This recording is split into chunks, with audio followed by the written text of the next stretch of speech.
आउ काली जो मॉकड्रिल करा जिवो एनी इमरजेंसी सिचुएशन को फेस करिया पई ता बाबद रे कलेक्टर साहेब विस्तृत विवरणी आपण मानकु देइछंती। आमर पक्ष रहिबो जे एनसीसी एनएसएस जोटा पचारुले जे स्टूडेंट माने इन्वॉल्व रहिबे कि एनसीसी एनएसएस विभिन्न एनजीओ संस्था एवं क्लब मानक मध्य आपको इन्वॉल्व करा जिवो एथिरे ए मॉकड्रिल पई लोक माने भयभीत हेबार कथा नहीं।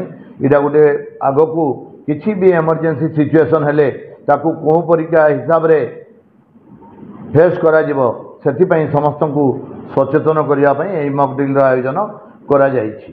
पोस्टल सिक्योरिटी रहिबो पोस्टल सिक्योरिटी जो रहिबो से पारादीप आमर होछि गोटे इंडस्ट्रियल बेल्ट से इंडस्ट्रियल बेल्ट रो सुरक्षा पई हमको सब बेले सजग रहिबा पई पड़िबो।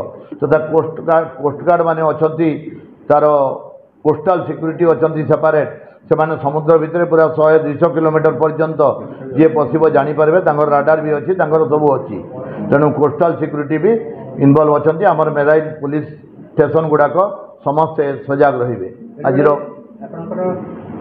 बहुत जगह आसुँच मत्स्यजीवी मैंने आसुँच धरा कोस्टाल एरिया एसएमआ कहते बर्तमान से तो वेरीफाई करा अन्य देशर भी कौन बोलिक वेरीफाई कराई छड़ाई आपको कहीं आसबार ना कोस्टाल सिक्योरिटी आगु रखी दौरान तेणुक आमर किसी ना आमर मॉकड्रिल लोक जनसाधारण को आमर अपील रही कई भयभीत हूँ ना समस्त को सजग करने मॉकड्रिल आयोजन कर।